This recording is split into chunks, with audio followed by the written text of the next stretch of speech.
लखनऊ से है। सीएम योगी से ओपी राजभर ने मुलाकात की है। अक्टूबर में प्रधानमंत्री मोदी का आजमगढ़ में होने वाली रैली पर चर्चा हुई है। ओपी राजभर के साथ अरुण राजभर भी सीएम आवास पर पहुंचे थे।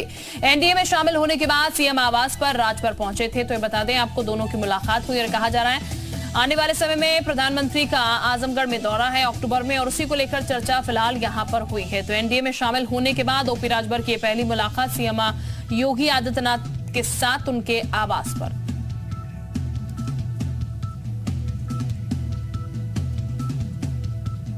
ओपी राजभर की एनडीए की बैठक के बाद मुख्यमंत्री योगी आदित्यनाथ से पहली मुलाकात है। हालांकि एनडीए की बैठक से पहले भी मुलाकात हुई थी। हमारे साथ खुद ओपी राजभर जी हैं, उन्हीं से बात कर लेते हैं। एनडीए की बैठक के बाद आज आपकी पहली मुलाकात मुख्यमंत्री से, क्या खास बात? देखिए, एनडीए में शामिल होने के बाद हमारा नैतिक कर्तव्य है कि सूबे के मुख्यमंत्री से मुलाकात, तो उसी कड़ी में मुलाकात हमने की है। हालांकि हम जब एनडीए में शामिल होने जा रहे थे, जब वहाँ से फ़ोन आया तो उसके पहले मैं माननीय मुख्यमंत्री से 13 तारीख को मिला, बातचीत हुई। तो उन्होंने भी हमारी पैरवी पहले ही अमित शाह जी से उन्होंने कर चुके थे और कहा कि आप जाके बातचीत करके फाइनल करके आओ, हम लोग मिल करके। अब तो फार्मूला तय हो गया है और अक्टूबर में आजमगढ़ में आप बड़ी रैली करने जा रहे हैं। कहा जा रहा है कि उसमें प्रधानमंत्री को न्योता दे रहे हैं, आप एक बड़ा आगाज करने जा रहे हैं। आज ही पत्र माननीय मुख्यमंत्री जी को दिया हूँ कि हम अक्टूबर महीने में, और माननीय प्रधानमंत्री जी का एक कार्यक्रम लालगंज में, आजमगढ़ जिले के लालगंज में आप दिलवा दीजिए। और जो वहाँ पिछले 19 के चुनाव में जो 6 सीटें बीजेपी लूज की थी, वो संजोग से लालगंज के इर्द गिर्द हैं, चाहे वो अम्बेडकर नगर की हो, जौनपुर की हो, घोसी की हो, गाजीपुर की हो, आजमगढ़ और लालगंज की हो, तो ये सेंटर है। तो वहाँ कार्यक्रम होने से वो 6 ही नहीं, पूरा उत्तर प्रदेश गर्म हो जाएगा। अमरिंदर शाह के साथ अजीत सिंह, जी मीडिया, लखनऊ।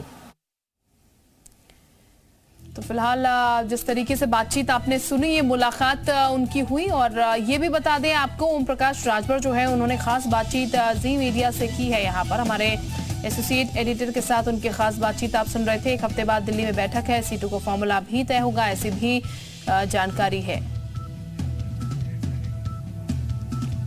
और इस वक्त हमारे साथ हमारे एसोसिएट एडिटर अजीत सिंह जुड़ चुके हैं ज्यादा जानकारी के साथ। उनका सीधे रुख कर लेते हैं। अजीत, ओपी राजभर की अगर बात की जाए तो मुलाकात पहली बार हुई और प्रधानमंत्री का चूंकि आजमगढ़ का दौरा है तो वो उसको लेकर बातचीत हुई थी, लेकिन सीटों का फॉर्मूला तय नहीं हुआ है अभी तक, ऐसी भी बात सामने आ रही है। देखिए, बिल्कुल शिल्पा, ओम प्रकाश राजभर ने पहले मुख्यमंत्री से मुलाकात की थी और फिर एनडीए की बैठक में गए थे। बैठक के बाद अब वो लौटे हैं। कल देर शाम उन्होंने चीफ मिनिस्टर से मुलाकात की है, योगी आदित्यनाथ से। उन्होंने सीधे तौर पर जब बात की हमने, तो उन्होंने कहा कि सीटों का फार्मूला अभी तय होना बाकी है। लगभग एक औपचारिकता जो थी वो पूरी हो गई है। 1 हफ्ते बाद, यानी इसी जो अगला सप्ताह आएगा, बृहस्पति या शुक्रवार में वो दिल्ली जाएंगे। दिल्ली में फिर एक बैठक होगी उनकी केंद्रीय गृह मंत्री अमित शाह और जेपी नड्डा के साथ, और सीटों का फार्मूला तय होगा। सीटों के फार्मूले में कि आपको लोकसभा की कौन सी सीट दी जाएगी, हालांकि घोसी लगभग फाइनल टच पे है कि घोसी उनको दी जाएगी।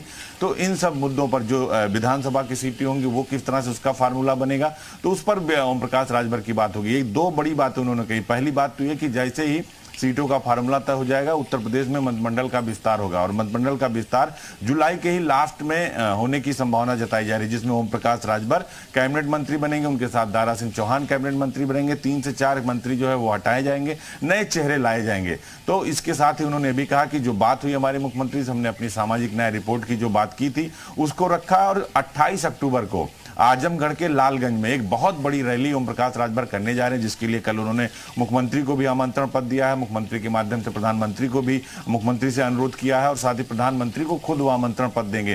तो एक बड़ी रैली, यानी देखिए, आजमगढ़ की 10 की 10 विधानसभा सीटें समाजवादी पार्टी के पास है, अम्बेडकर नगर की 5 सीटें समाजवादी पार्टी के पास है, मऊ, बलिया, गाजीपुर समाजवादी पार्टी वहां अपर हैंड है। तो ओम प्रकाश राजभर ये एक बार मैसेज देना चाहते हैं कि हमारी वजह से 45 सीट से 122 पर समाजवादी पहुंची थी, तो अब हम फिर एक बार ताकत दिखाएंगे। तो आजमगढ़ को क्यों चुना है? मुलायम सिंह यादव वहां से चुनाव लड़े, अखिलेश यादव वहां से चुनाव लड़े। एक मैसेज ओम प्रकाश राजभर की तरफ से दिया है। 29 विधानसभा सीटें, 14 लोकसभा सीटें शिल्पा ऐसी हैं जहां पर राजभर वोट जो 1 लाख से 2.5 लाख 3 लाख तक है, तो एक बड़ी या शक्ति प्रदर्शन कह लीजिए। तो एक एनडीए की बड़ी रैली होगी जिसमें ओम प्रकाश राजभर होंगे, संजय निषाद होंगे, प्रिया पटेल होंगी, साथ ही मुख्यमंत्री और प्रधानमंत्री भी होंगे। तो एक बड़ा एक सिनेरियो क्रिएट करने कहने की कोशिश ओम प्रकाश राजभर की तरफ से किया जा रहा है कि हम पूरे यूपी में 80 की 80 सीटें बीजेपी को जिताएंगे, एनडीए के साथ जाएंगे। अखिलेश यादव पर भी उन्होंने कहा कि उनके पास अब कुछ बचा नहीं है, जो उनका पीडीए था। बिल्कुल अजीत, यानी कि पूरा खाका तैयार कर लिया गया है कि कैसे 80 की 80 सीटें जो हैं वो निकालनी है यहाँ पर। बहुत शुक्रिया आपका अजीत, तमाम जानकारी देने के लिए पूरे मसले पर।